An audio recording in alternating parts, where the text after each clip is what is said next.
Porsche is a well-known brand for the performance and luxury cars, and today we're going to be talking about this 2023 Porsche Boxster S and whether or not it's worth spending your money on or saving up for one of the other competitors.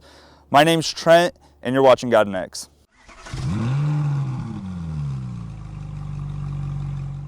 Taking a look at the front of this car, you'll see it's finished in this beautiful Arctic gray, which personally is one of my favorite colors, and it looks great on the frunk of this car.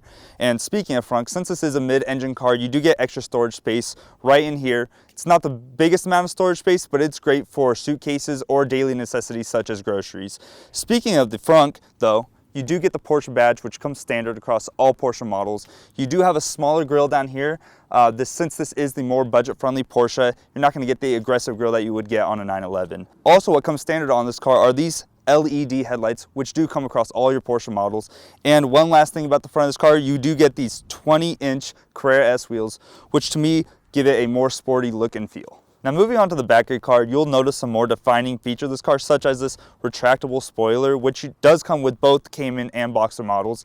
And we spoke about the frunk earlier, but you also do get a trunk with this car. It's a lot smaller than the frunk, but it's extra storage space for whatever necessities you have. In the back of the car, you'll notice this car's been optioned with the model designation in a high gloss black, which is an extra add-on, but to me it looks 10 times better than the standard badge. Down here you also get these sport tailpipes in black, and let's go ahead and give this exhaust a listen.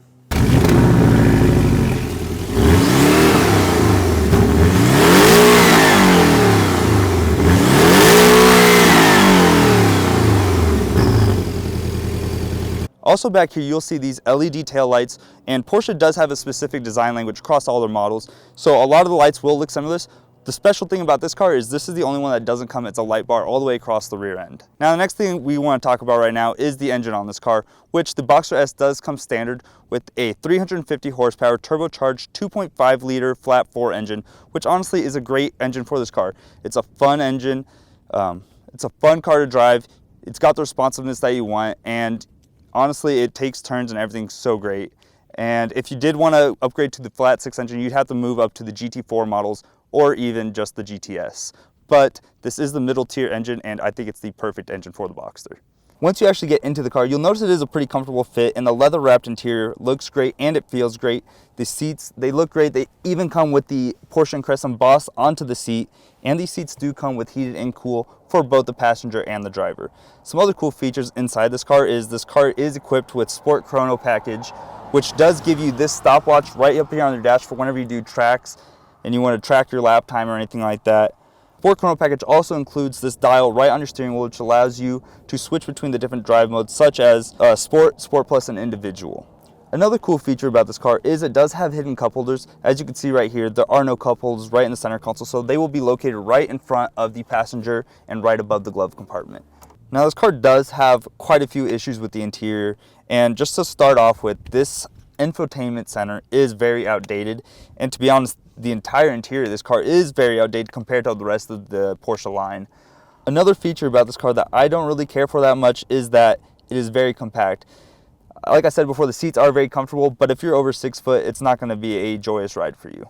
Overall, the interior of the car isn't the best, but it's also not the worst that I've seen. Though that's not the main selling point of the car. The main selling point is the driving experience, so let's go ahead and do that.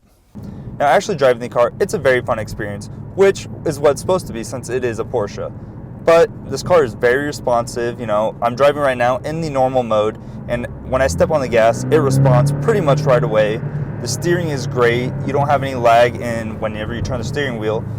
And one of my favorite features on this car is it does have the sport exhaust, which if you press the button right here on the dash, it will open up the exhaust a little bit more, and you'll get a more throaty sound.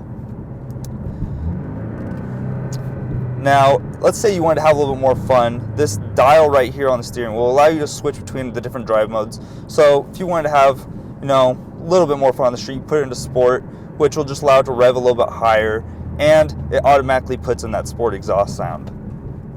There is another mode a little bit above that, which is Sport Plus, mainly used for track days and stuff like that, though I will admit it's a little fun to use it every once in a while on the streets, which again, higher rev limit, and honestly you just feel it a lot more. You get pushed back into your seat more when you step on the gas. But overall, honestly, I think it's a great car to drive. It's just very compact in here. Also, the turn radius could be a little bit better, but I'm not going to judge it for that because how often are you making U-turns on the street? Overall, it's a fun car to drive. Would I use it for a daily driver? Probably not. It's a little compact in here, and honestly, if I were driving this every day, I'd probably be burning through gas because I'd be stepping as much as I wanted to on it. But it is a fun car. It'd be great for track days and a weekend car. Overall, the Boxster S to me doesn't fit the standard Porsche quality. For a price tag of $95,000, I think you'd be better off looking for a used 911. You'd have a lot more fun in that car, and you get to say you have a 911. If you guys think this car is worth it though, please be sure to let us know down in the comments below, and make sure you like to see more videos like this, and we'll see you in the next video.